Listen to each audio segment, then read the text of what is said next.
दोस्तों हाल ही में एक ऐसी घटना सामने आई है जिसमें हैदराबाद के एक 30 साल के व्यक्ति के साथ एक नया ऑनलाइन स्कैम हुआ है। उसमें उसके साथ पूरे 1 लाख रुपए से ज्यादा की धोखाधड़ी हुई है। इस स्कैम में कोई अनजान व्यक्ति उस व्यक्ति के नाम पर एक ई सिम ले गया और उसने उस ई सिम को बिना किसी ओटीपी के या बिना किसी वेरिफिकेशन के उस ई सिम को एक्टिवेट भी कर लिया।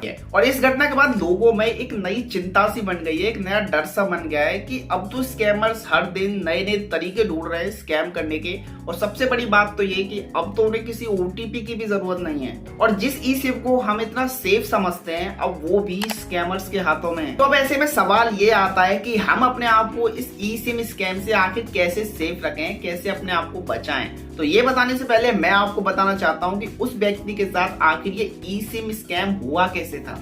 जिस व्यक्ति के साथ ये स्कैम हुआ है उसको सबसे पहले एक अनजान नंबर से व्हाट्सएप पर एक मैसेज आया और इस मैसेज में एक कस्टमर सपोर्ट नाम का एक एपीके लिंक था। इस मैसेज में नए क्रेडिट कार्ड के आवेदन के लिए हेल्प करने के लिए उसे डाउनलोड करने के लिए भेजा गया था। अब उस व्यक्ति को ये मैसेज थोड़ा सही लगा जिस हिसाब से वो भेजा गया था और उसने उसको लिंक को डाउनलोड कर लिया। और इसके बाद स्कैमर्स ने अब उस व्यक्ति के फोन के डिवाइस की जानकारियों तक पहुंचने का अपना रास्ता बना लिया। और इसके बाद स्कैमर्स ने उस व्यक्ति को अपने नए क्रेडिट कार्ड के लिए जो इन्फॉर्मेशन देनी होती है वो सारी जानकारियां देने के लिए उस फॉर्म, एक तरह से जो फॉर्म आया था उसमें फिल करने के लिए बोला था। और ये सब होने के बाद स्कैमर्स ने उस व्यक्ति को बोला कि अब आपको कुछ ही टाइम बाद क्रेडिट कार्ड मिल जाएगा, आपकी प्रोसेस सारी कंप्लीट हो चुकी है।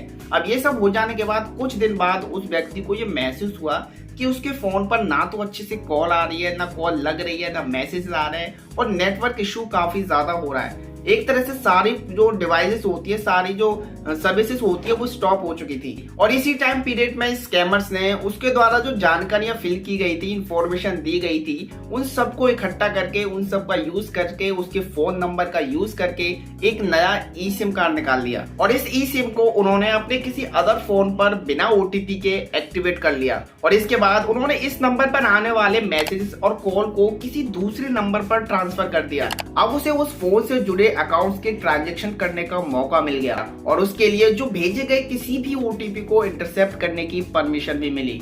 और इस तरह स्कैमर्स ने कुछ ही टाइम में उसके अकाउंट से 1,06,650 रुपए गायब कर दिए। और जिसके साथ ये सब स्कैम हुआ था उसको ये सब तब पता चला जब उसके फोन पर नेटवर्क और मैसेज और ये सारी सर्विसेज फिर से शुरू हुई थी। और इस तरह स्कैमर्स ने बड़ी ही चालाकी से, बड़ी ही सफाई से एक नया ई सिम कार्ड भी निकाल लिया और पैसे भी निकाल दिए। अब बात कर लेते हैं कि इस तरह की घटनाएं, इस तरह के स्कैम्स हमारे साथ ना हो उसके लिए हम क्या क्या सेफ्टी रख सकते हैं। सबसे पहले किसी भी अनजान नंबर से या किसी भी व्हाट्सएप पर किसी अनजान नंबर से कोई मैसेज आता है, कोई एपीके लिंक आता है, कोई फाइल आती है तो कभी भी उसको भूलकर भी डाउनलोड ना करें। इन फाइलों में मेलवेयर या फिर वायरस हो सकता है जो कि आपके फोन की सिक्योरिटी को कमजोर कर सकता है। दूसरा, हमेशा उस व्यक्ति की जरूर पहचान करें जो आपको किसी भी तरीके से मैसेज या व्हाट्सएप करता है, तो उस कॉन्टेक्ट की पहचान जरूर करें। खासतौर से अगर वो आपकी कोई पर्सनल जानकारी चाहता है या फिर बैंक डिटेल मांगता है या फिर क्रेडिट कार्ड या डेबिट कार्ड, इन सारी चीजों के बारे में जानकारी मांगता है तो भूल कर भी आप इस तरह की जानकारी कभी भी शेयर ना करें। और ये बात भी आप हमेशा याद रखें कि जितनी भी लीगल कंपनीज होती है वो कभी भी किसी का डेटा इस तरह कॉल करके नहीं मांगती, ना मैसेज करके कभी नहीं मांगती।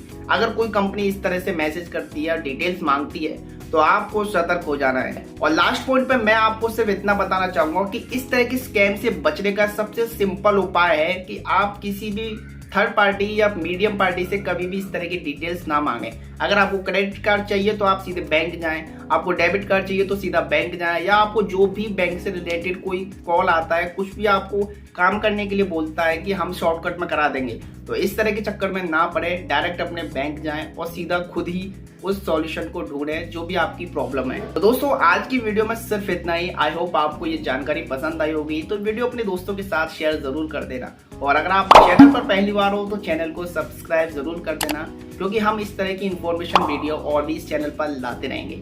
मिलते हैं नेक्स्ट वीडियो में।